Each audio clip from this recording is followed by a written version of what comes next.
Muy buenas tardes amigos de los desconocidos, un programa más, un programa muy especial, un tema muy delicado, ¿sí? Que nos gustaría compartir con ustedes su opinión sobre todo. Si tienen algunas dudas, háganos saber y sobre todo acuda con un profesional, por favor, para cualquier cosa, cualquier problema que tengan, siempre acudan con un profesional. Y ahora con nosotros está la licenciada psicóloga, maestra en Derecho, licenciada Borrego, bienvenida. Muchas gracias, muy amable. Gracias por la invitación. Y para dar entrada a esto voy a dar unas pequeñas cifras que para mí son alarmantes. Dice, el suicidio representa el 0.7 total de las muertes en el año. Una tasa de suicidio de 6.2 por cada 100,000 habitantes. La tasa de suicidio es más alta en los grupos jóvenes de 18 a 29 años, ya que representan el 10.7 por cada 100,000 habitantes. Dato de 2021 del INE, de lo INEGI. 2020-2021 reportaron 500,000 decesos. Quiero agregar que no se registran la totalidad. Ya tocaremos ese tema por qué no se registran. ¿Sí? La OMS manifiesta que el suicidio no es una enfermedad, pero los trastornos mentales son un factor muy importante asociado con el suicidio, y muchos psicólogos opinan todo lo contrario. Y eso y mucho más vamos a platicar con la licenciada. Licenciada, un tema muy delicado y muy preocupante en México.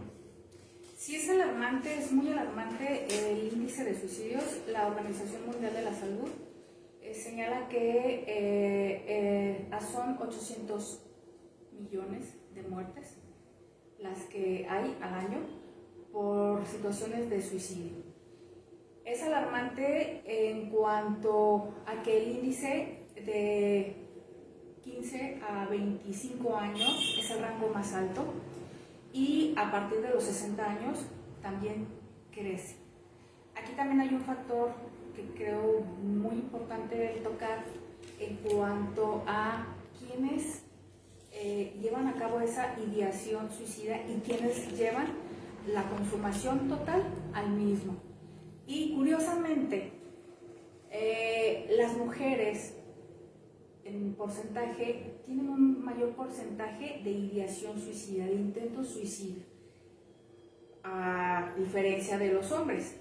Sin embargo, los hombres son quienes sí lo culminan, son quienes sí lo llevan a cabo, su consumación, lejos de lo que es las mujeres, ¿no? Cuando un hombre es determinante y dice hasta aquí, pues lamentablemente es hasta aquí. Casi la mayor parte lo logra. Así es. Unas preguntas que a lo mejor no están en orden, pero me llama mucho la atención hacérselas y que la gente se entere de esto. Y empezamos, la primera que me llamó mucho la atención, ¿cuáles son los factores de riesgo del suicidio? Hay muchos factores de riesgo. Entre ellos está el social, aquellas situaciones en donde los estigmas, en donde hay causas y ciertos criterios sociales donde la persona no encaja, donde no se siente parte de, y ahí es donde se rompen sus emociones y empieza a fraguar una serie de ideaciones para llevar a cabo este tipo de conductas. Están las económicas y lo hemos visto mucho a quienes vivieron esas situaciones de crisis en donde el peso subió desmedidamente y hubo quienes por situaciones en donde los estragos económicos, las deudas, los asfixiaban, pues tomaban la puerta falsa del suicidio. También puede ser otro factor muy decisivo las situaciones familiares, en donde hay problemas, en donde la situación es tan fuerte que lo mejor es decir, aquí no valgo, aquí no me toman en cuenta, creo que estoy generando problemas, creo que yo soy un problema, y lo mejor es decir adiós. Hay también situaciones laborales desempleo, por ejemplo. Hay quienes clínicamente me han tocado situaciones en donde los pacientes, los consultantes pierden su trabajo, no lo dicen a la familia por miedo y tienen esa situación en donde prefieren mejor, antes de decir lo que les está sucediendo, optar por el suicidio, porque no saben de qué forma van a superar las situaciones económicas, las situaciones que se les vienen familiares, que ellos piensan que van a ser difíciles, ¿no? El problema es no comunicarlo. Entonces, todo ese tipo de situaciones conllevan, ese tipo de factores conllevan a tomar una decisión equivocada. Equivocada para uno, porque quien intenta y lo lleva a cabo no es equivocada, es que realmente no hay otra forma de hacerlo. Entonces, y además hay otro tipo de situaciones en donde, por ejemplo, alguien que toma ya la decisión de terminar con su vida, que eso es realmente el suicidio, o sea, una persona con una conducta autolesiva y que tiene como objeto la muerte a sí mismo. Entonces, para llegar a ese punto, hay tres momentos decisivos, ¿no? La ideación, en donde la persona, todos en un punto decimos, es que me quiero morir, que no es lo mismo a, es que me quiero matar. Entonces, cuando ya hay una situación en donde empiezo ya a, es que de verdad no puedo con esta situación y quisiera mejor irme a otro plano, ahí ya está la ideación suicida, que esa ideación suicida genera también una planeación, que es la segunda etapa de lo que es el suicidio. Y en la planeación ya la persona empieza a ver de qué forma, qué voy a utilizar, cuándo lo voy a hacer, y ya llegar a ese punto ya es muy alarmante. Para la tercera etapa es entonces sí la consumación de esa conducta. Es muy fuerte. Sí, es como, por ejemplo, planear un delito, ¿no? Una cosa es planearlo y otra cosa, por ejemplo, los que no lo intentan, pues queda en tentativa. Pero lo que logra, pues ya consumaron el hecho, ¿no? Ahorita que decía, sí, la Real Academia dice que el suicidio es la muerte por un acto de violencia dirigido hacia uno mismo con la intención de privarse la vida. Una pregunta, ¿cuáles son las señales de aviso? Hay muchas señales de aviso. Cuando alguien ya tiene la intención, la ideación suicida, e incluso va más allá a la planeación, y es parte de la planeación, hay ciertos focos amarillos en los que hay que estar súper atentos y que además se vuelven mitos y realidades, ¿no? O sea, alguien que anuncia que tiene la intención de quitarse de la vida, es que realmente lo va a hacer. O sea, no olvidemos que es por llamar la atención. No. Esa es una de las preguntas que yo iba a hacer, exactamente. ¿La conducta suicida es una manipulación o realmente sí es? Realmente sí es. ¿Está pidiendo ayuda entre líneas? Sí, sí, porque quien ya tiene esa ideación suicida, un suicida muy pocas veces sí lo va a decir, pero no directamente. Entonces, lo que tiene que hacer la otra persona es tomarlo, ahora sí que como dicen, el toro por los cuernos, y preguntar, ¿lo que quieres hacer es matarte? Así es como se debiera de manejar, sobre todo con las conductas de los chicos, de los adolescentes. Otro punto es, se empiezan a aislar. Una persona que empieza a tener estos episodios empieza a aislarse, y esto viene muy de la mano con la depresión. Atrás de un suicidio es una depresión muy grande, es una situación en donde la persona no sabe cómo manejar lo que en ese momento le está sucediendo o ya lo trae arrastrando desde años y no sabe cómo enfrentarlo. Entonces lo que hace es aislarse. Alguien que empieza a aislarse es foco amarillo. Cuidado. Otro punto es quien empieza a despedirse. Y lo vemos en muchas formas, incluso hasta en las redes sociales, donde mandan los mensajes a los amigos, a los parientes, de alguna forma como muy suavecita, de decir, bueno, pues yo ya cumplí, muchas gracias, creo que voy a hacer un viaje, ¿no? Y entonces muchos dicen, mira, se va a ir a un lugar. Y no, es que realmente lo que están dando a entender ellos es que se van a un viaje sin regreso. No quiero terminar hoy la carrera, no quiero terminar este año el semestre. Así, Empiezan a posponer todos esos proyectos que antes tenían, empiezan a posponerlos. Aunado a que también, por lo mismo, empiezan como a deshacerse de sus cosas, a vender, a regalar, porque saben que de alguna forma ya no las van a utilizar. Entonces lo mejor es ir dejando. Y cuando hay ese tipo ya de puntos, por ejemplo, el primero y el segundo, en donde yo empiezo a avisar y a decir lo que de alguna forma, ¿qué pasaría si yo me muero? ¿No? Preguntaría alguien. ¿Qué pasa si a lo mejor, por ejemplo, alguien tomó esa puerta y si yo lo pudiera hacer?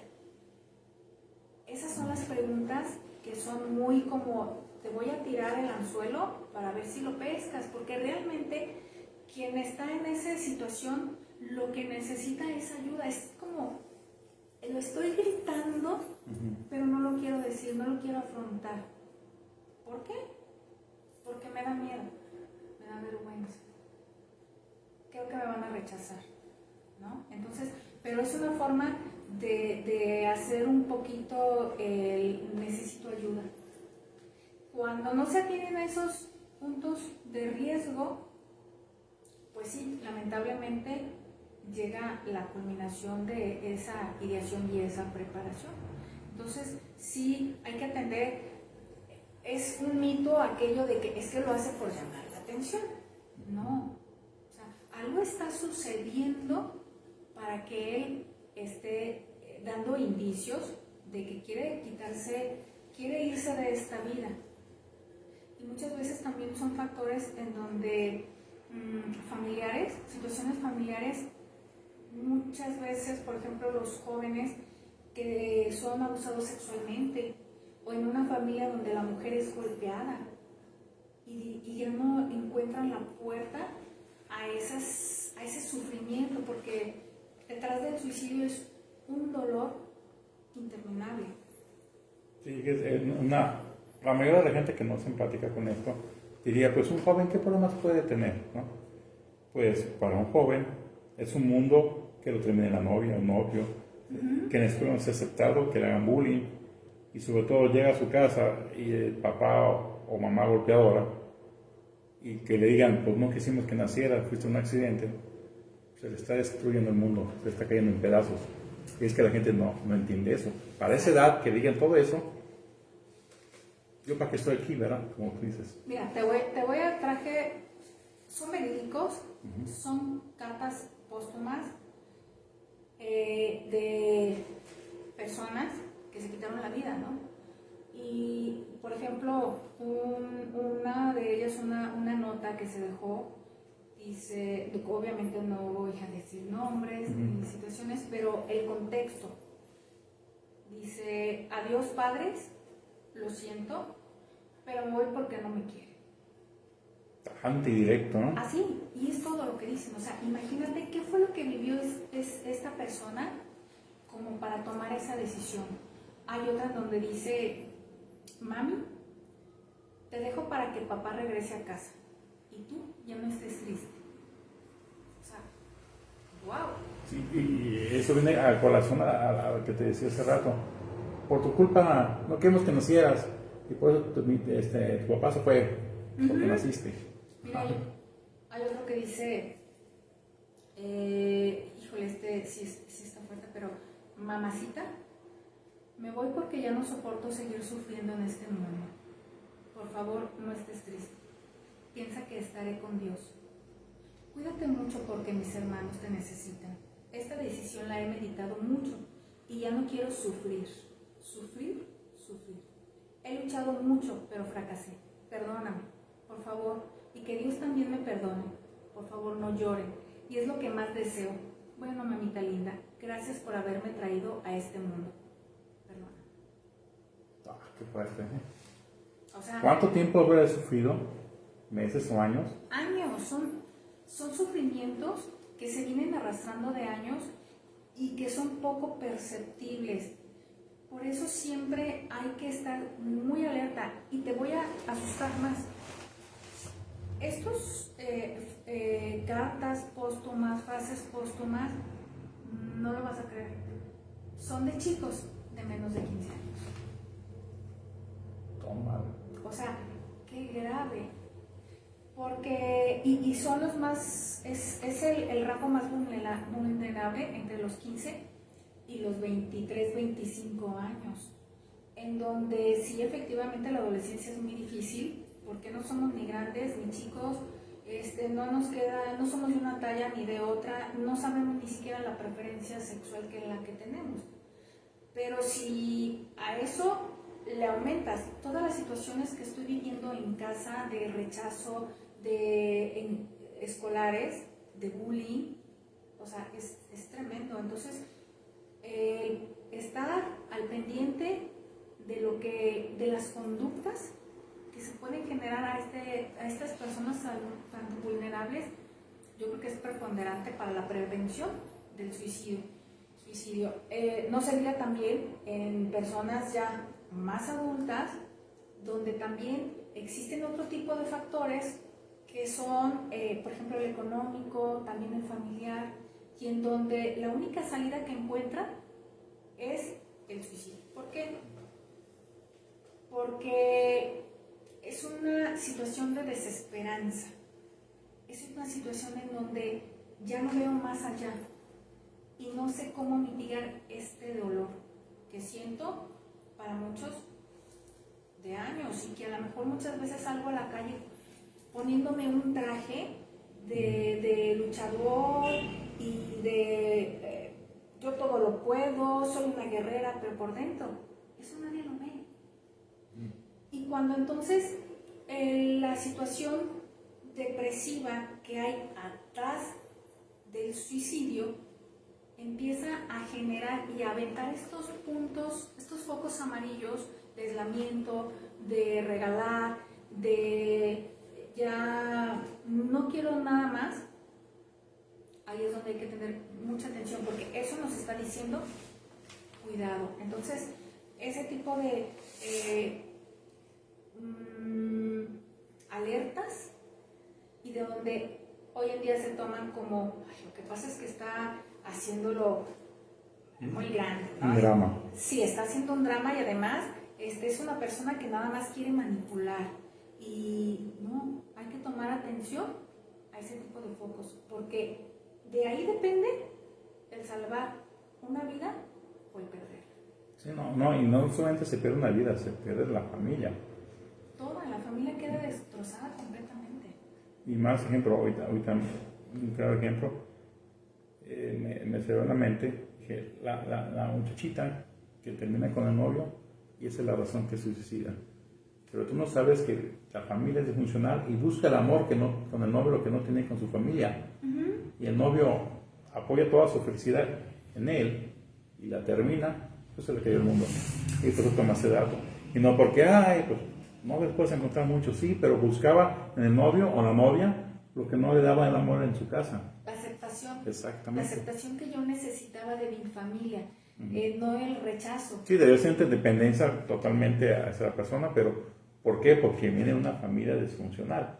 Sí. Una familia que nunca se le ocurrió, pues hay que ir a trabajo social, hay que ir a un psicólogo, hay problemas.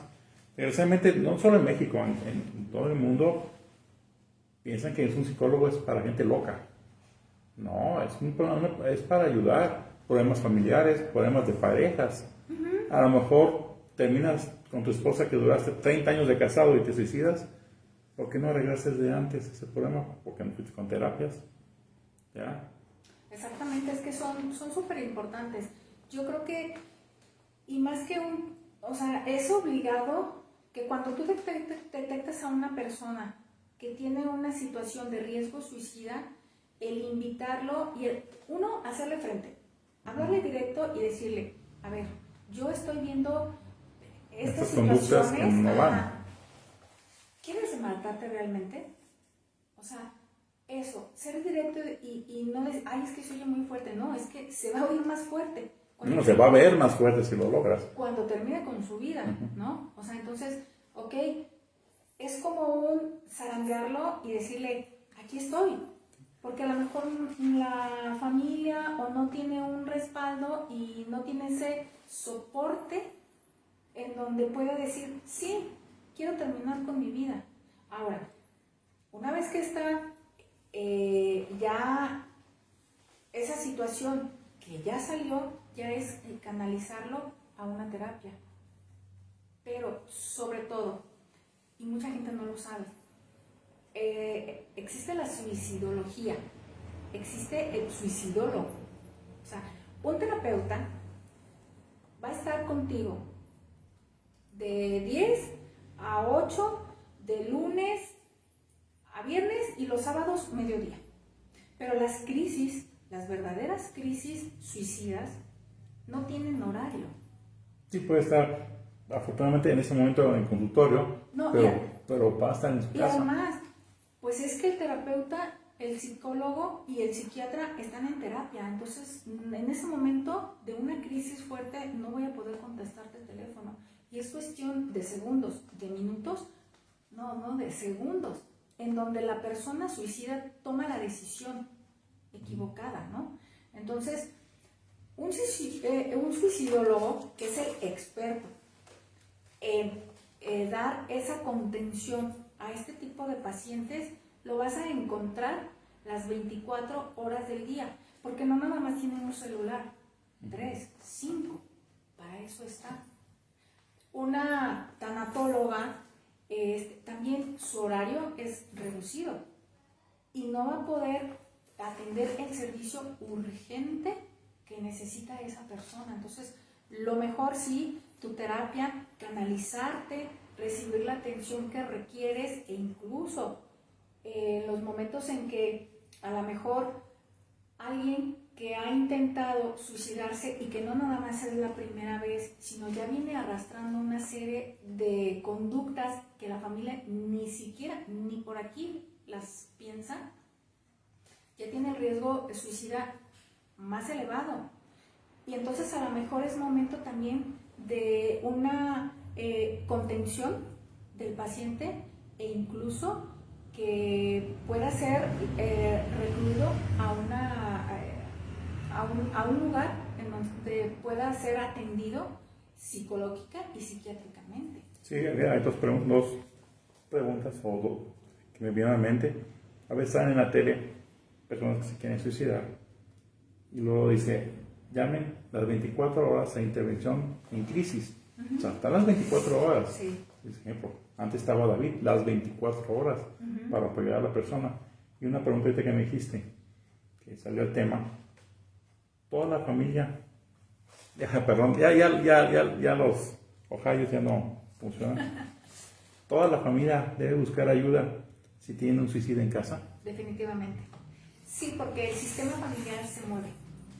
Cuando hay este tipo de situaciones, no nada más es quien lleva a cabo la conducta suicida,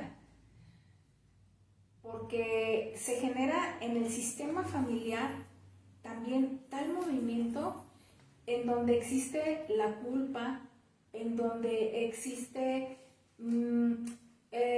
ciertas situaciones de que todos empiezan con una vulnerabilidad e incluso empiezan hasta a preguntarse a sí mismos, a ver, ¿yo también tendré lo mismo?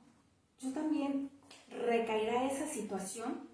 Entonces, para poder soportar a una persona que tiene este riesgo suicida, es lo más conveniente que la persona lleve a cabo una terapia psicológica, en su momento psiquiátrica, y también el sistema familiar, toda la familia, para poderlo entender a él y lo que está pasando dentro del núcleo familiar. Sí, es muy necesario y lo más recomendable.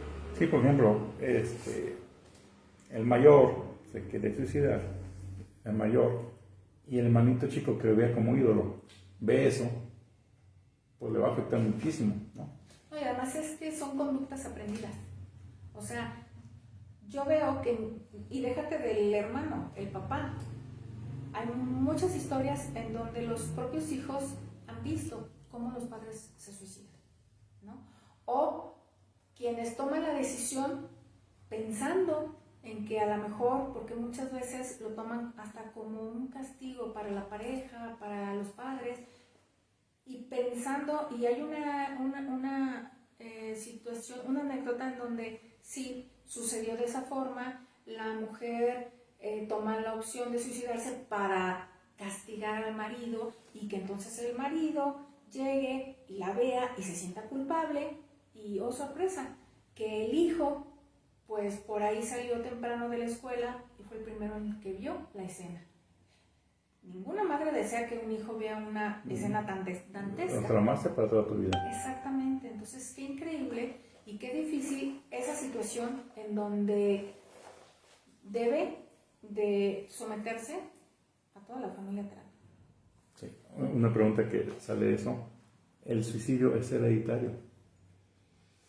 No, el suicidio como tal no es hereditario. Reitero, es una conducta aprendida. Si algún familiar llevó a cabo esa decisión, pues muy posiblemente yo veo que a lo mejor puede haber la probabilidad de llevar a cabo ese tipo de acción, ese tipo de conducta, ¿no? Y a lo mejor lo puedo tomar como, es parte del comportamiento normal de esta familia. No, es aprendido. Lo que sí es hereditario es lo que viene atrás, que son trastornos depresivos.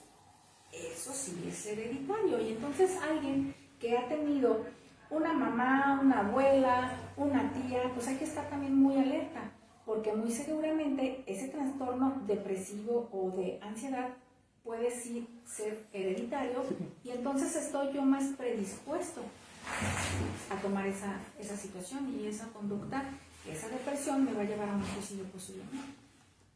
Sí, esa es una pregunta. ¿Todo el que se suicida o intenta es un enfermo mental? Fíjate que aquí hay muchas controversias. Hay quienes dicen que no es una enfermedad mental, y tomamos el hecho de que una enfermedad mental es lo mismo, equivale a un trastorno mental, que en cuanto a lo que es de la psicología, la psiquiatría, es tratado como un trastorno, no como una enfermedad, ¿no?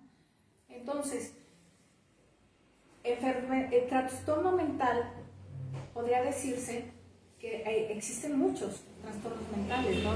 La esquizofrenia, la depresión, trastornos alimenticios, un sinnúmero de trastornos.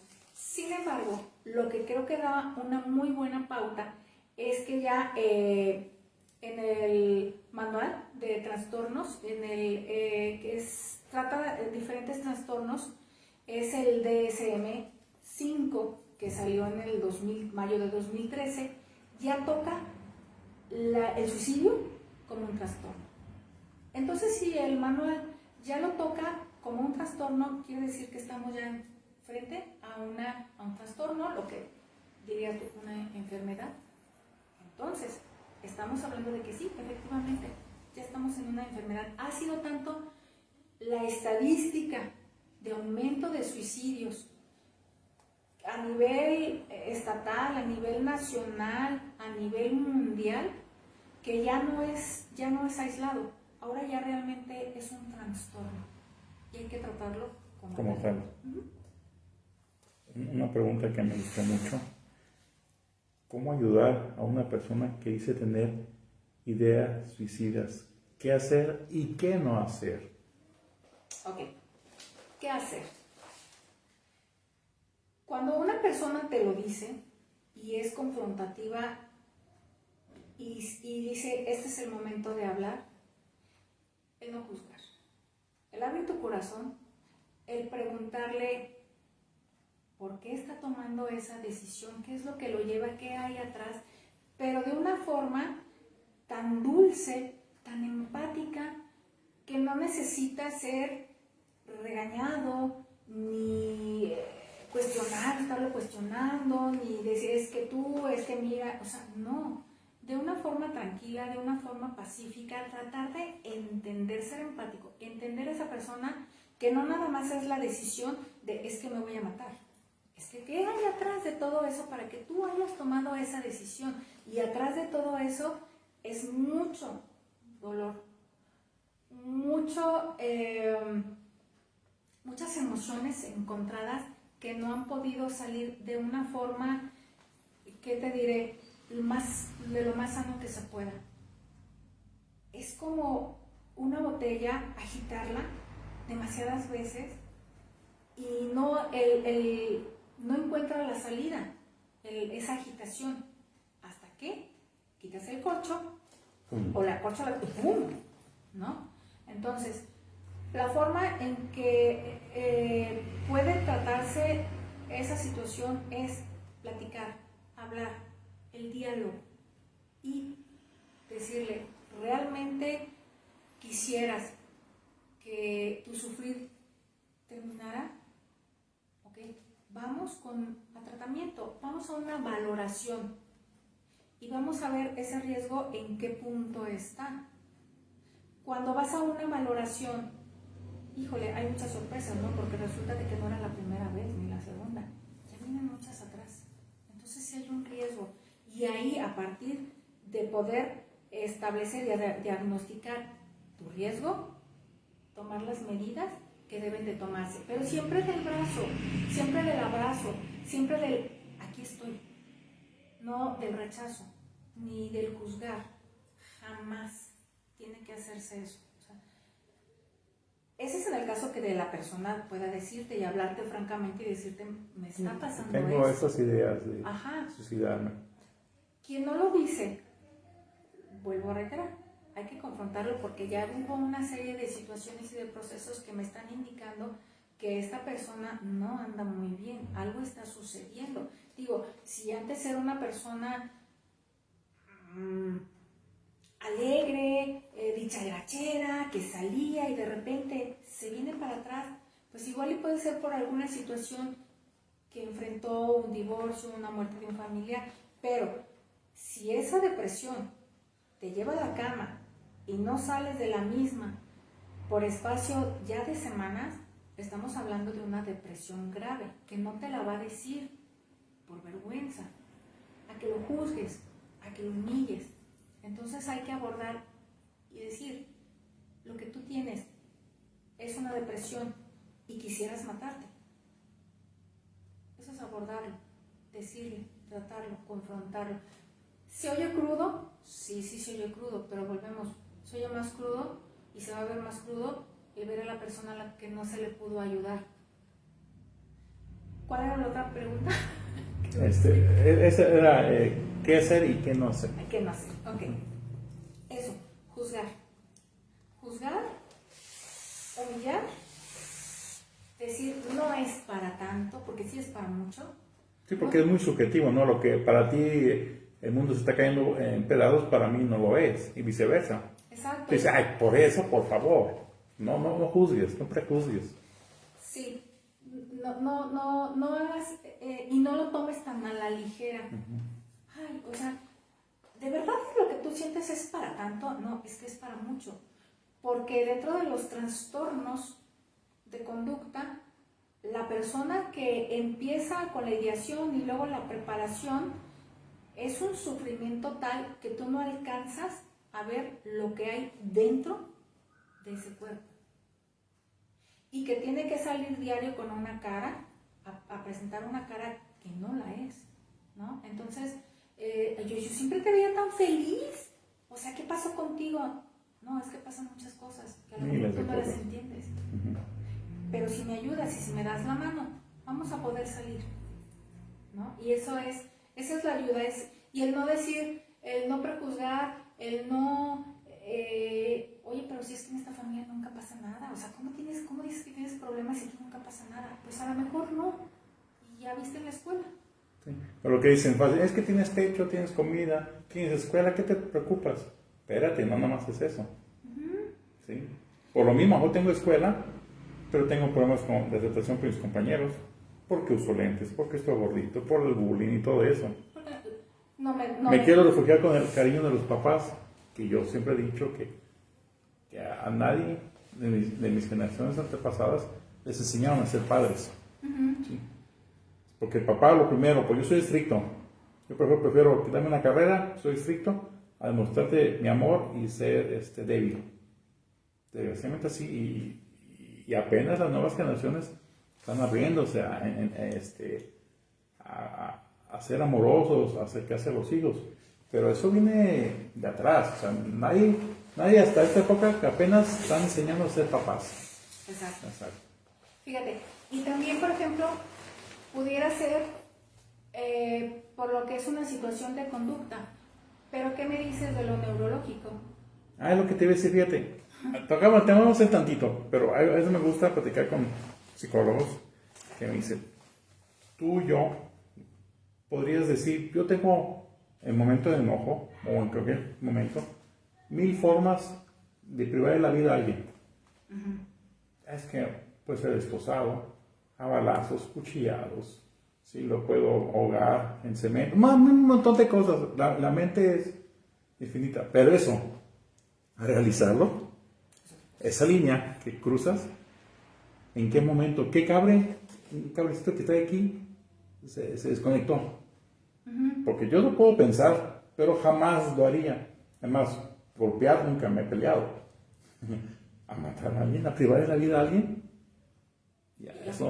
y a privarte a ti de tu misma vida. Sí, porque me cachan y vas al bote y privaste tu libertad, lo más precioso que tienes. Fíjate que ahí está, hay una situación, y de verdad, en el suicidio, la víctima y el homicida es la misma persona. Sí.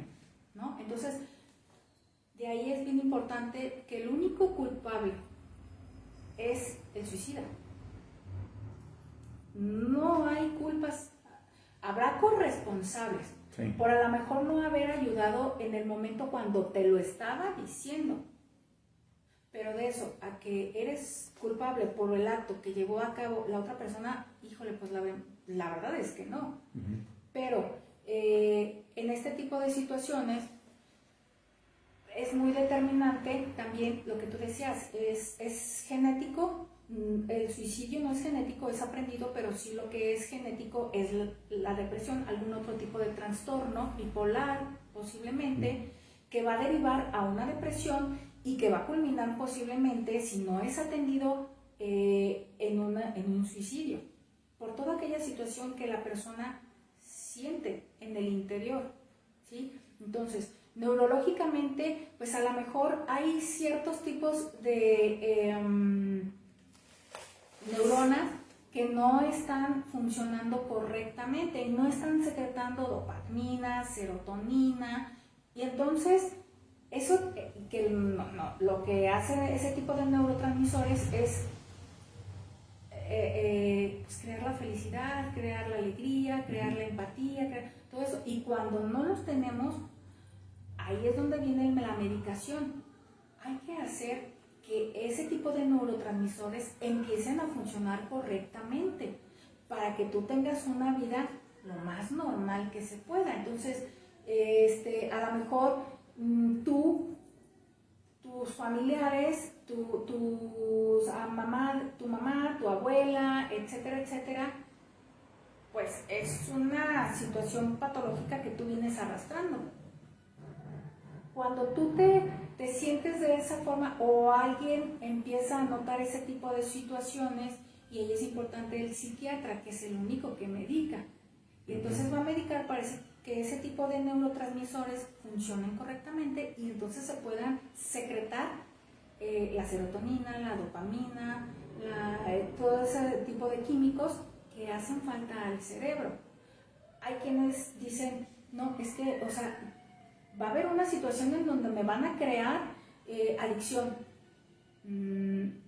En cuanto a lo que es los antidepresivos, no crean adicción. E incluso se venden como sin prescripción médica y es necesario para que pueda equilibrarse. Es lo único. Pero si vamos, por ejemplo, a los ¿qué te comentaba? Antidepresivos y ansiolíticos, los ansiolíticos sí generan adicción.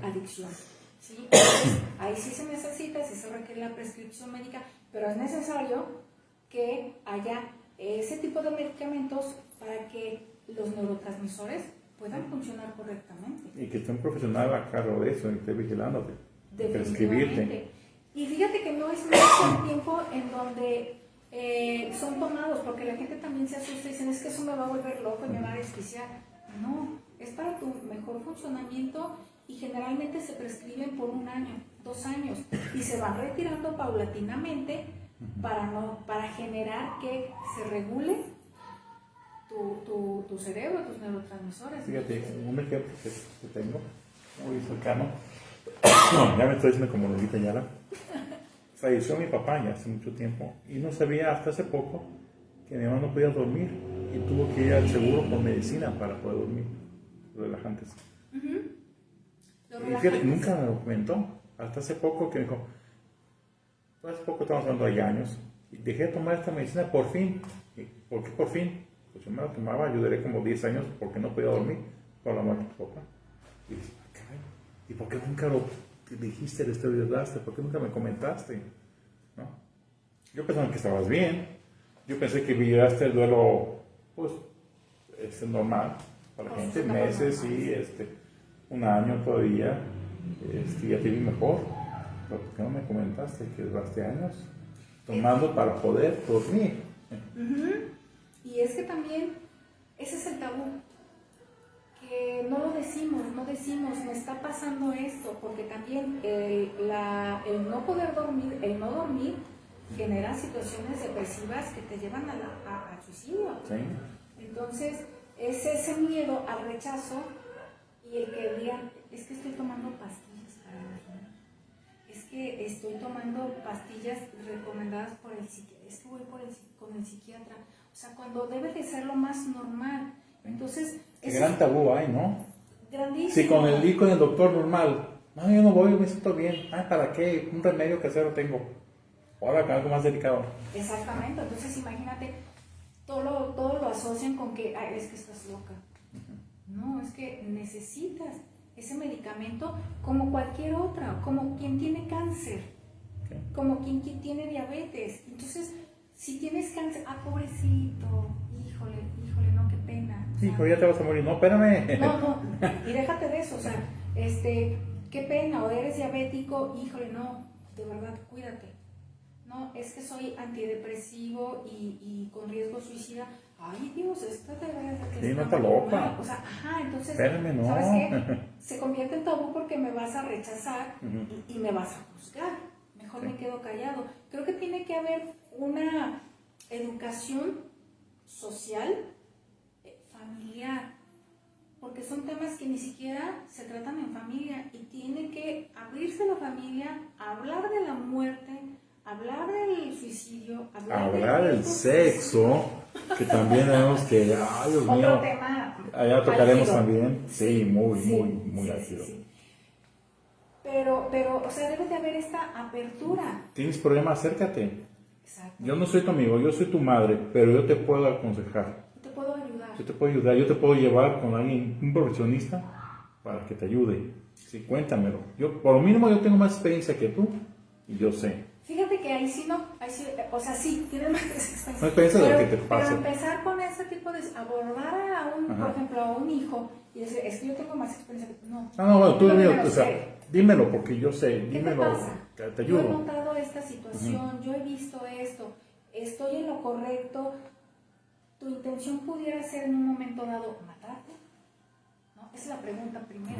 Ya que dice, sí, porque lo que ellos quieren es que encuentres esa respuesta que no se animan a dar, que no se animan a decir. Entonces, una vez que lo Sino que me encuentres, seguimos a matar, no. Ajá. ¿Te va a matar? Sí o no. Ajá, entonces, ok, ¿cómo? ¿Qué tenías planeado hacer? Cuéntame. Y la tercera pregunta sería, ¿cuándo? ¿No? Entonces, ya viendo cuándo, pues también puede ser, no, pues es que yo lo planeaba, por ejemplo, después de graduarme, o Mi después cumpleaños, fechas así. Sí, Caray. las fechas son Ajá. determinantes cuando el mensaje que se quiere dar es vital. O sea, yo agarro, por ejemplo, un día de la madre para decirte, ¿sabes qué? Esto iba contra ti, porque no estaba de acuerdo con esto. Digo, Ahora día del niño porque yo sentí esto cuando estaba niño. no, y aquí tengo otro mensaje real. A ver, dinos, Mira, por favor.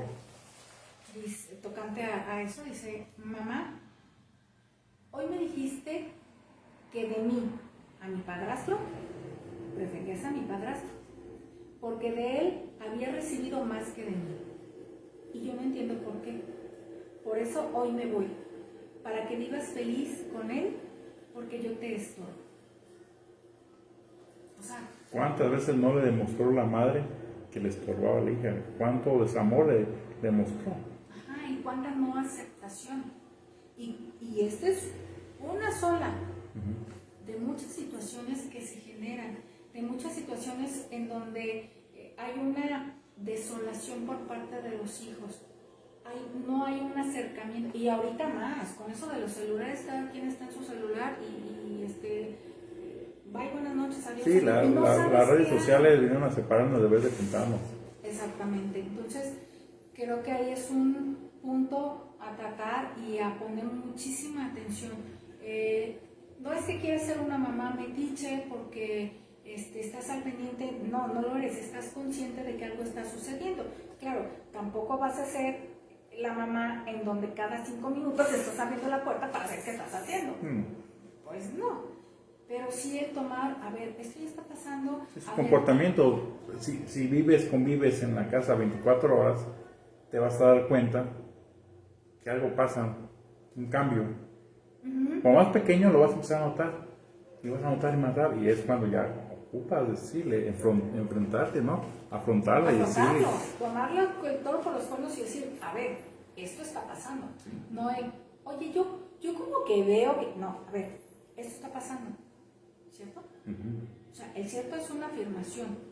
Sí, ¿por qué antes usabas rosita, un ejemplo? Yo era negro. Dime, ¿ya eres punk? ¿Ya eres darketo? ¿O por qué esa oscuridad en ti que antes no te gustaba? Exactamente. Ahora, eso es en cuanto a los adolescentes, a los niños. Veamos el índice también de rango más alto en suicidio, que es las personas mayores de 60 años, ¿no?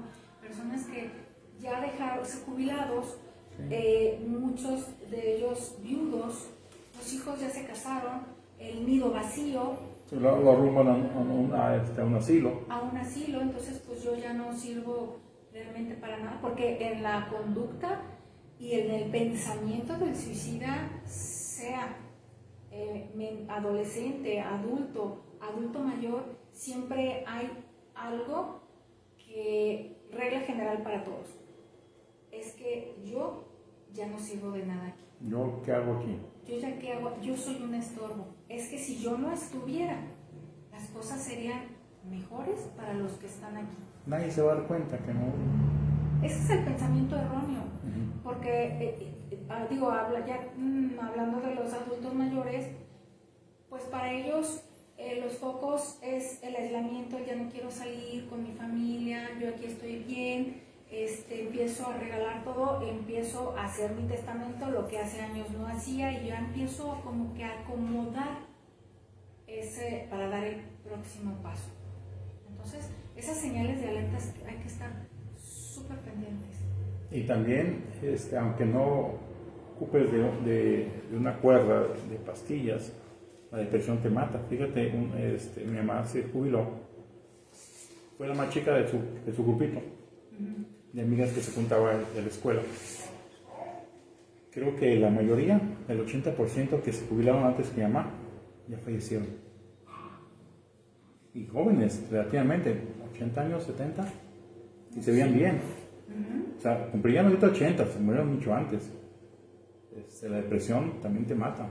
No es que te agarres un cuchillo y te cortes las venas. Te aíslas y tú mismo te mataste con la depresión. Y eso, y muchas he escuchado, es que dejo de trabajar y ¿qué hago? Por eso mismo muchas personas no quieren jubilarse. Yo sigo trabajando aunque más pueda. Mientras pueda llegar a sentarme con una maestra, sentarme y dar la media clase, ya la hice. Estoy activa, sirvo para esta sociedad. Es que ¿qué fue lo que pasó en la pandemia? O sea, la gente se encerró, no salía a trabajar, no salía a sus actividades normales y empezó a deprimirse. Y ahí hubo, fíjate, curiosamente, ahí no hubo un alto índice de suicidios, porque la gente aún cuando estaba depresiva estaba contenida. Entonces ahí no había en donde, no, pues es que se va a ir, entonces yo ya puedo hacer esto. Entonces no, pues ya estoy aquí. Pues todos están juntos. Y ese es un problema que desató. Uno como abogado lo denota.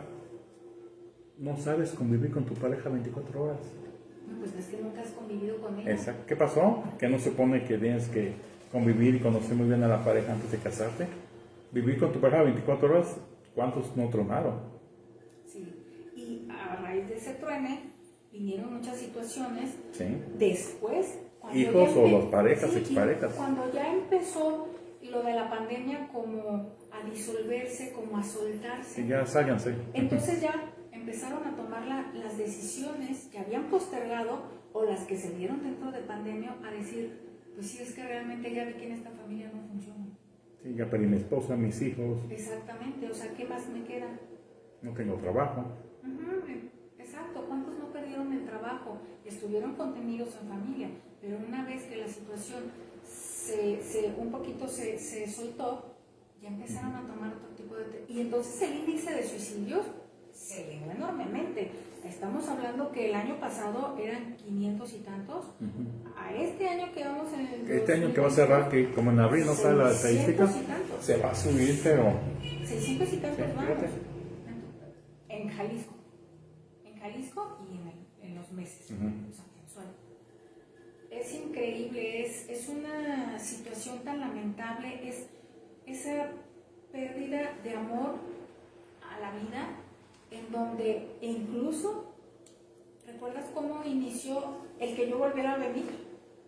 Por alguna frase en donde decías, el suicidio es, ¿qué? ¿Es de valientes? Hay mucha gente que dice que el suicida es cobarde, otro dice el suicida es muy valiente. Pues yo seré las dos cosas, seré muy valiente y seré muy cobarde porque nunca, hasta el momento, intentaría privarme de mi vida. Y es que fíjate que no se trata ni de una, ni de cobardía, ni de valentía. Es ese momento que estás viviendo que es tu única salida. Se trata de desesperanza. Mucha. Se trata de no saber de rendirte. Cómo vivir. Se trata de no saber cómo afrontar, cómo salvar esa situación, ¿no? De ese dolor que traigo y que no puedo sacarlo. Es un torbellino dentro de y no sé cómo. Es ese sinsentido que ahí es donde muchas de las personas, y nos vamos a ese punto intermedio de que va de los 26 a los 55, 60 años, en donde empiezan a perder ese sentido de vida. Pero además, bueno, nunca he estado en esa situación, pero el que tiene tendencias suicidas, yo creo que se bloquea tanto que no pide ayuda. O sea, por ejemplo, alguien de mayor de edad sabe que existen los psicólogos, sabe que existen los psiquiatras. Pero tiene miedo. Tiene miedo y yo creo tanto es su bloqueo que no pide ayuda por sí mismo. O las señales son muy vagas para que alguien no haga caso. Sí. Sí, también está el otro lado en donde sí puede ser que las señales no sean tan claras, como para decir, está pasando esto con esta persona. Y cuando ya me di cuenta, ya lo vi de la forma en la que nunca esperé verlo, ¿no? Entonces, es una situación que se da, tristemente, que a veces las señales son muy claras y otras veces no son tan claras. Y también, por ejemplo, quiero pensar que el núcleo familiar te ciegas. No, no está pasando aquí, no pasa en mi familia. No a mi familia, no, ahorita se va a calmar, ahorita se... Es una etapa. Ajá, por ese tabú en hablarlo tan normalmente. Y más es una familia católica. Debiera de hablarse de lo más natural, como se habla de religión, como se habla de educación, como se debería de hablar de los del sexo, pero no se habla por vergüenza, por miedo, es que si yo digo algo, ya van a pensar que yo ya estoy queriendo matarme o algo así. No,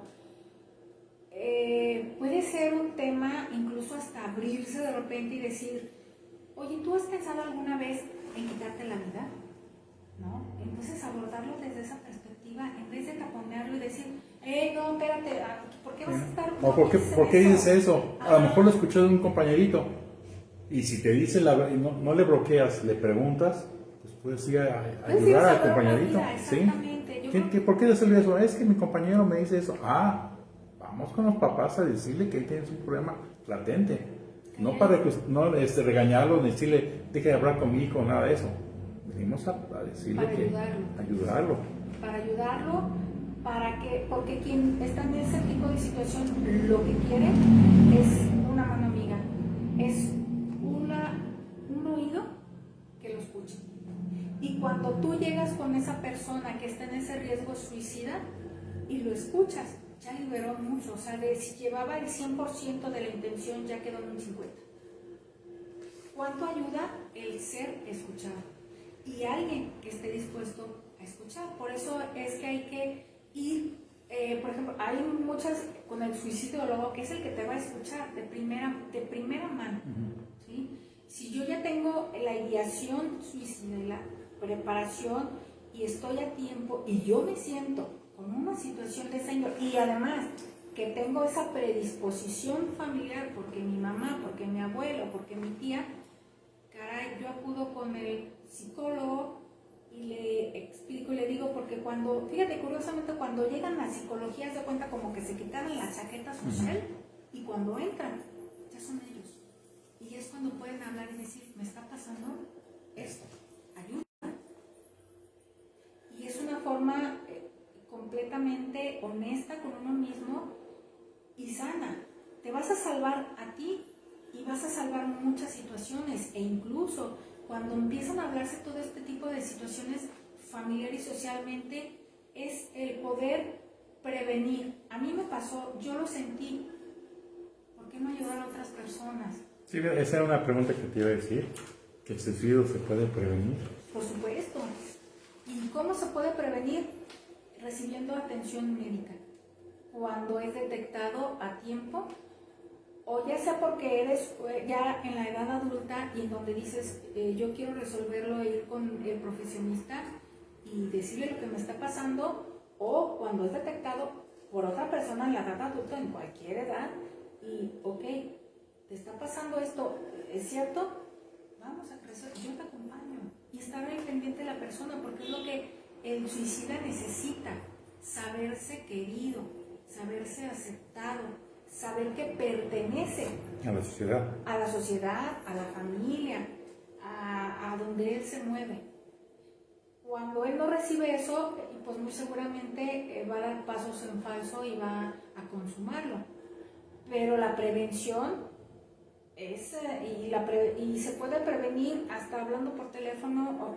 Yo traigo aquí varias partes en donde pueden atenderse en situaciones de riesgo de crisis. Sí, nos dices ahorita y también lo dejes pasar para publicarlo en la página. Sí, cómo no. Sí, porque también fíjate, hay problemas en tu casa, tal vez no se llegue a suicidar, pero cae en una muerte lenta en las drogas. Es igual de doloroso. Y es que mira, a lo mejor consumiendo enervantes, la muerte pues es un tipo de suicidio lento, sí, ¿no? pero tampoco es tan fatal y tan dantesco cuando sucede por un disparo de arma de fuego, por una ingesta de medicamentos, de cosas para envenenarse, de una soga, de tirarse al vacío. O sea, ahí es el momento en donde la persona suicida lo consuma en forma inmediata. Ahí cuando ya es inmediato, ya no puedes hacer nada. Por eso es prevenir que esa situación, en el caso de los alcohólicos, de los drogadictos, es prevenirlo y ver qué es lo que está pasando. En muchas de las situaciones es más fácil dejar al alcohólico y dejar al drogadicto, ay, déjalo, hay que... No, porque está en un riesgo suicida latente. Sí, y las familias que digan con sinceridad, es un ejemplo que una persona tomó veneno de ratas. ¿Sí? Llegó por los servicios médicos, se lo llevaron, la persona nunca dijeron que fue la ingesta, lo internaron a la Cruz Verde y entonces se dan cuenta porque uno se desmaya y tú sabes que se contamina todo eso y tienes que avisar cuando la persona toma raticida. Sí. Porque se contamina toda el área y estás en peligro los doctores y los camilleros y todo el mundo tuvieron que desinfectar el área por horas. Todo porque una persona tuvo miedo por lo que ya la sociedad, que a su marido se le ocurrió privarse la vida con la ingesta de veneno de ratas. Sí. Hasta eso, ¿dónde llega? Pues que pues la ignorancia no puede llegar, no hablar con la verdad. Sí, de hecho, yo te puedo apostar que el índice de suicidios es mucho mayor, es un rango mucho mayor, sí, pero se ha disfrazado tanto precisamente por ese tabú de no vayas a decir que se suicidó, mira, mejor decimos que un infarto y ahí muere. Es que si soy católico no va a poder hacer misas, me van a entierro, me van a excomulgar. ¿Qué van a decir de mí? O sea, no, es precisamente eso, dar una apertura, hablarlo, decir, señores, esto es una enfermedad, es un trastorno, como cualquier otro. Y también hay recaídas. Quien a lo mejor ya lo intentó y no lo llegó a culminar, pues existe el riesgo en que lo vuelva a tratar si no es tratado de forma adecuada. Así es como el alcohólico, siempre va a ser alcohólico. A lo mejor ahorita no encuentro la palabra que dicen, no estás bebiendo, pero siempre existe el riesgo latente que el día de mañana recaigas. Ajá, entonces es tan estigmatizada las personas que tienen esta tendencia, esta tendencia suicida, en donde a cualquier persona con cualquier enfermedad, lo que decíamos, ¿no? Recaíste, te volvió a dar cáncer, híjole. Te volvió a dar COVID. Ajá, en serio, de veras, no, a ver, ¿en qué te puedo ayudar? Pero volviste a recaer en el suicidio. Oye, ¿qué te pasa? O sea, no aprendiste a la primera. ¿Vez? O sea, ¿qué tienes en la cabeza? Ese tipo de juicios es tan estigmatizado. Que tengo la cabeza por la misma depresión más fuerte que tuve hace años y meses. Pero la gente muchas veces no lo ve así. Y en la familia no, porque no lo saben tratar, no se habla, no hay esta educación, que es lo que hace falta para prevenir esta situación. Fíjate, hay un dato que fue muy alarmante también. El presupuesto del sector salud en México anual solamente se destina del 1.5 al 2.5 a salud mental. Nada. Nada. O sea, mira, un claro ejemplo es ¿cuántos hospitales psiquiátricos conoces tú aquí en Guadalajara, aquí en Jalisco? Yo 2. Bueno, el San Juan de Dios. Ajá, y el de Soquipan. Nada más. O sea, ¿en dónde piensan que va a caber tantos problemas, tantas personas con enfermedades, con trastornos mentales, con riesgos suicidas que son parte de? Fíjate, ya me acordé de algo, sacando tantito el tema, pero sí es algo. Cuando yo estaba trabajando en la Procuraduría, ahora Fiscalía, caía realmente una persona que pasaba los carros y una quebraba los vidrios y otra aventaba de excremento propio a los carros. Llegaba, pues llamar por teléfono para que vengan por ella. Y la respuesta siempre fue, hay un sobrecupo de 200%. ¿Dónde quiere secretario, dónde quiere meter que lo ponga? Entonces hablamos con Trabajo Social, hablamos con David. Suéltalo. No podemos hacer, no podemos retenerlo aquí. ¿Sí? Suéltalo. Pero, pues ya sabemos, pero pues las instituciones, las pocas que hay, no lo pueden recibir. Exacto. Es que se ha desvalorizado y no se ha tomado en cuenta por el gobierno este tipo de situaciones tan lamentables y no se le ha dado el seguimiento a quienes han recaído en situaciones de esta índole. No es justificación el que no hay dinero. Sí. Creo que es el que no se quiere ayudar a la situación. Y no vamos en México, no nomás en esta época, para que no piensen que atacamos ahorita a este gobierno. En Estados Unidos nada más se destina el 6%, mucho más que aquí, pero el 6%. Uh-huh. España como el 5%. Sí. En Latinoamérica el que más es Chile, parece que el 7%. Pero ni siquiera el 10% para atender una salud mental, una enfermedad que requiere atención. Sí, demasiado, que te puede dejar una persona productiva a ser improductiva, por lo menos, si no es que se priva de la vida. Y lo que arrastra alrededor. Sí, el papá, el motor de la familia, el que daba alimentos, se suicida. Y es lo que te digo, el sistema familiar se mueve de una forma increíble, sí. Porque, o sea, atrás de una conducta suicida, lo que se ve con la familia es terrorífico. Es mucho desasosiego, mucha culpa. Unos quieren hasta incluso tomar el lugar de quien se suicidó. Digo, muchas veces incluso en los mismos entierros, o sea, existe un muerto, un fallecido, pero alrededor muchos muertos. Sí, pues muerto en vida. Exacto, están muertos en vida. O si no es que se sienten mal, la acusación fue por tu culpa, ¿verdad? No necesitan la acusación, ellos mismos... No, pero a veces dicen, no, yo no tengo la culpa, fuiste tú, se la niegan, se le echan y ya se desmembran a esa familia, ¿no? Queriendo echar la culpa a alguien, a la madre, al padre, al hijo. O simplemente yo me siento tan culpable porque a lo mejor no ayudé, porque a lo mejor no hice esto y vas cargando eso. Y vas cargando eso, de verdad, si no lo trabajas, toda tu vida, si lo trabajas, lo salvas y te das cuenta que realmente la culpa no es de nadie, más que de quien se suicida, que es lo que te decía, ¿no? La víctima y el homicida son la misma persona y él fue el que tomó la decisión desacertada de llevar a cabo el quitarse la vida. Fíjate, para los amigos, te invité, primero porque hay mucha confianza, porque eres profesionista, especialista en este tema, pero sobre todo algo que me has platicado en confianza, que lo has vivido en tu familia.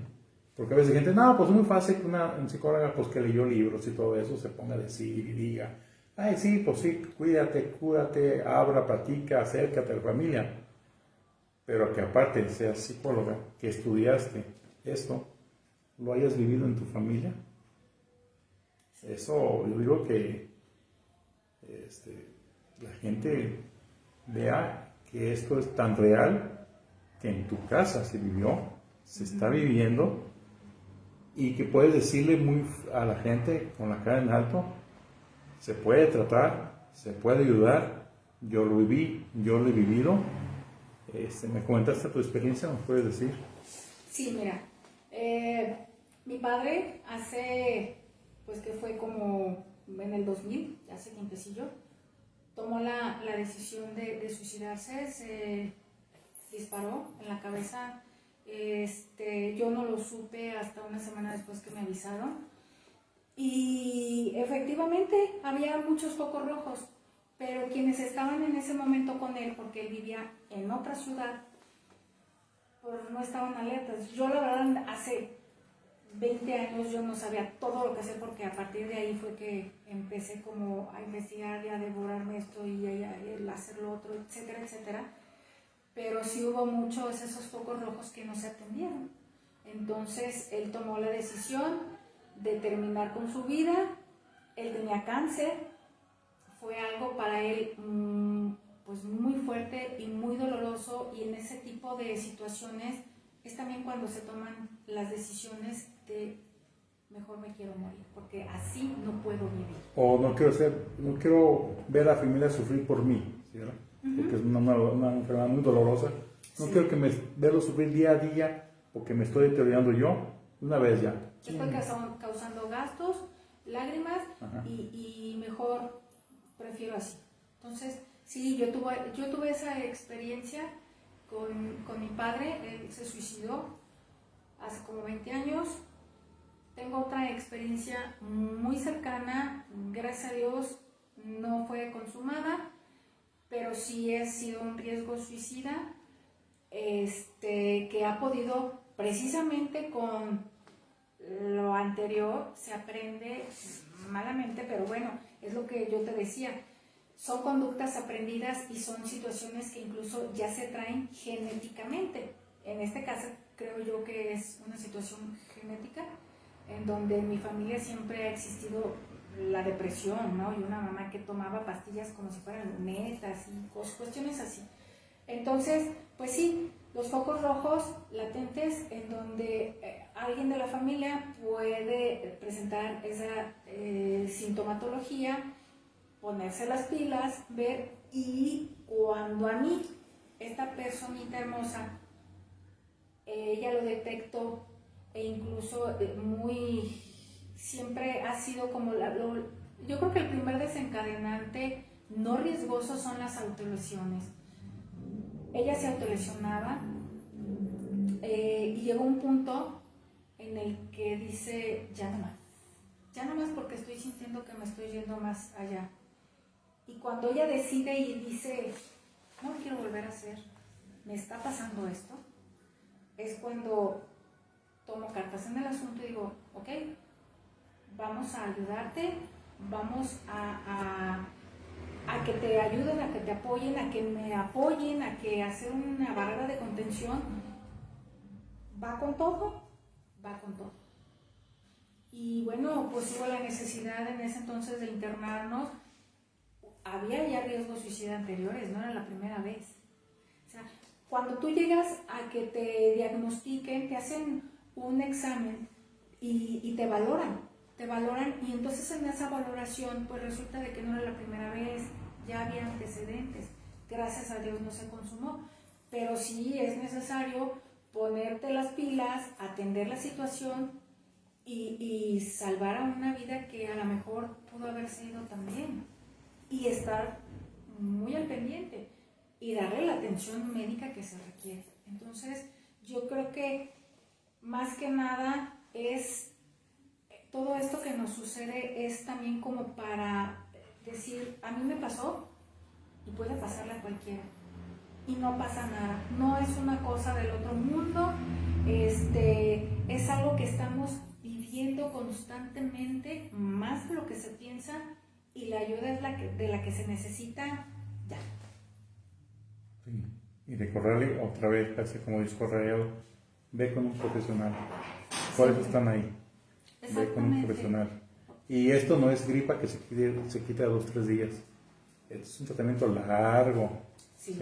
Es un tratamiento largo porque lo que hay detrás de estas tentativas suicidas está la depresión, situaciones ansiolíticas, trastornos que incluso ni siquiera se han detectado, que la persona no sabe qué tiene, pero es un sufrimiento terrible. Entonces es algo que se arrastra de años, pero ya cuando te dicen, es esto, tu situación, tu tristeza, tu depresión, ya tiene un nombre, simplemente al saberlo, te alivia. Entonces que te diagnostiquen y que te digan, eres propensa al suicidio, y además tu línea genealógica es propensa y tú tienes una condición mórbida para este tipo de situaciones, aguas. O sea, son alertas, pero el ponerte en manos de quienes deben de hacerlo un psicólogo, en los casos que se requiera un psiquiatra, hacerlo. Los tanatólogos también, previo a llevar a cabo esa conducta suicida y después a los familiares, esa ayuda. Sí, es muy importante. Es un tema muy largo. Ya tocaremos. ¿Nos puedes decir la información, por favor? Así como no, mira. Aquí, lo que es en Guadalajara, hay el Servicio de Intervención en Crisis, es el Instituto de Salud Mental Salve.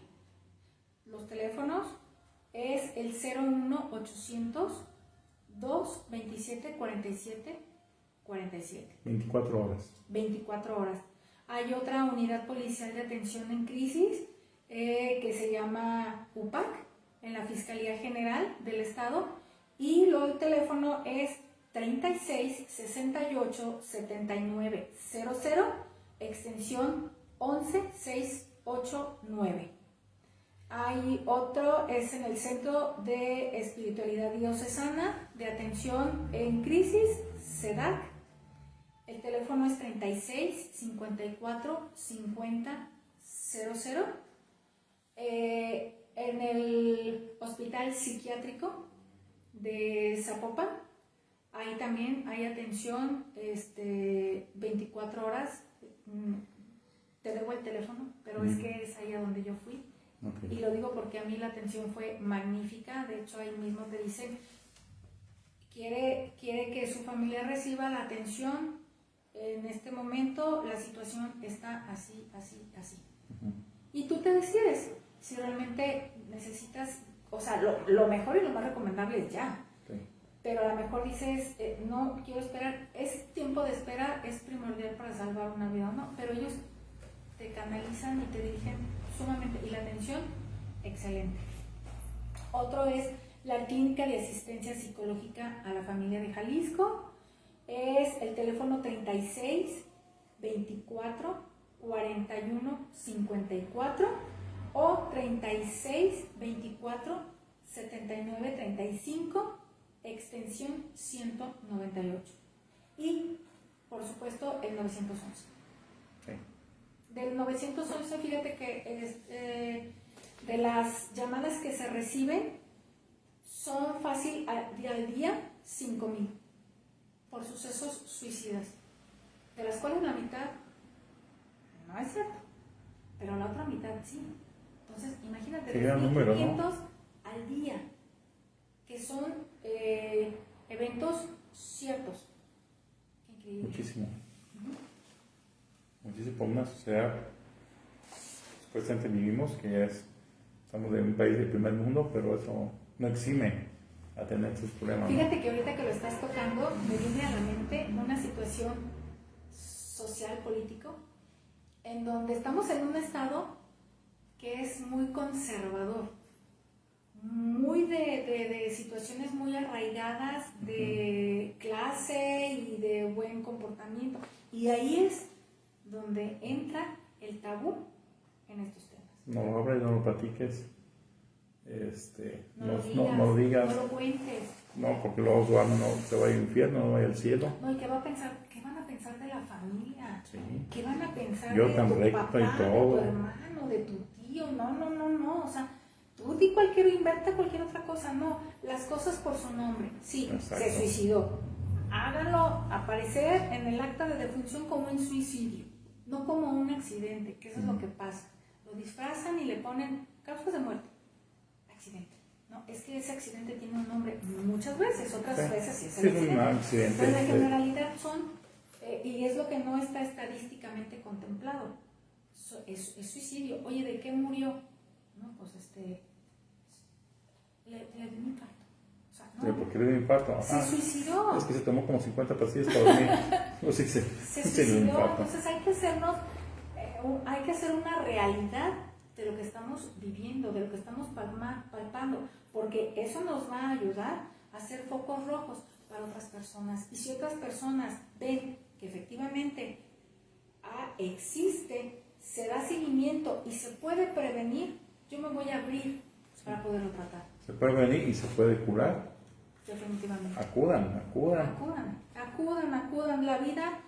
La vida es algo hermoso, es algo bello. Por ahí lo dijo Fyodor Dostoyevsky. El secreto de la existencia humana no solo está en vivir, sino está en saber para qué se vive. Sí. Tenemos un poquito de tiempo para ser felices, hay que hacerlo. Hay que hacerlo. Yo creo que a lo que viene uno al mundo es a ser feliz. Sí. Hombre, y desperdiciar el tiempo en situaciones como crear mundos irreales, pues no sirve de nada, porque te estás yendo de lo que realmente te puede generar una felicidad. Sí. Y tomar la puerta falsa. No vas a encontrar ni vas a solucionar nada, porque realmente quien lo hace dice, es que con esto se solucionan mis problemas y dejo de ser un problema. No, o sea, creo que vas a dejar un problema más grande. Sí, mucho más grande. Mucho más grande. Entonces, si le damos vueltas, sobre todo quien tiene esa situación y acude hacia ti, y le das ese panorama, ese dejar de ver esa visión de túnel, ¿no? Donde pues vemos, si todos ponemos nuestra manita así, vemos nada más lo que hay, pero si lo abrimos, vemos que el mundo es bello y que hay una planta hermosa verde y que esta pared está primorosa de anaranjado, la vida la vemos completamente diferente. Sí. Todo tiene solución. Menos la muerte, pues la muerte natural, por así decirlo. Natural, exacto. Como va tu proceso de vida normal. Si algún día vas a fallecer. Por supuesto, pero que sea hacia adelantado. Una pregunta rápido, ¿qué piensa la psicología de la eutanasia? Wow. Muerte asistida. O lo dejamos para otro programa, si gustas. Excelente. ¿Sí? De entrada, yo creo que es un paso también del suicida. Porque se justifica con, es que... Está sufriendo mucho. Es que no deja de ser otro tipo de suicidio. Es que está vivo, si le privas la vida, te estás matando. Tal cual. O te estás suicidando. No es una muerte natural. Así es. Es una muerte en donde te van a poner una inyección y te vas a morir. Entonces, natural no es. Y quien lo pide, pues es una forma de suicidio. Así es. Igual también tocaremos la pena de muerte. En el ámbito legal, mucha gente dice, sí, al violador, el que mata, al homicida, privan de la vida. Yo creo que no es el camino a ponerlo en una sociedad como es de aquí en México, pero ya tocaremos ese tema, porque se podría dar pie a muchas cosas, sí. Y más en un sistema que es corruptible. Ahora te dan permiso de matar. Exacto, o sea, ahora ya el permiso... A mis enemigos políticos los puedo matar. Es un tema. Lo tocáramos si quieres, esos dos puntos, la muerte asistida como psicóloga y como abogada.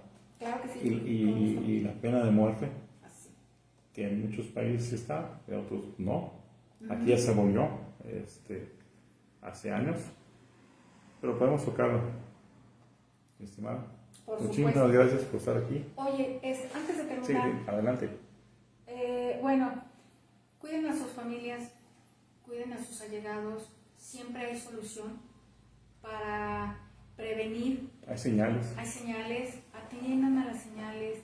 Y bueno, quiero, no sé, creo que este programa dedicarlo, yo me traje esta velita blanca, a todas esas personas que han perdido seres queridos por el suicidio, a todas esas familias que se han quedado sin ese familiar por una situación así y que la pasaron o la están pasando muy mal. Quiero, no sé si tú me permites, dedicar este programa a todas esas personas que por una situación así sufren o sufrieron esa falta de ese ser querido. Y vayan con un profesional para que sean atendidas. Sí, y cuídenlos muchos y atiendan las señales, son importantes. La vida es lo mejor. Así es. Y dura muy poquito. Entonces, dejar que hay que fluir, hay que dejar de ver esa visión de túnel, hay que ampliarla. hay que aprender a vivir, hay que encontrarle ese sentido de vida. Hay que ser empáticos también. También. Sí. Muchas gracias. No, muchas gracias, hasta luego.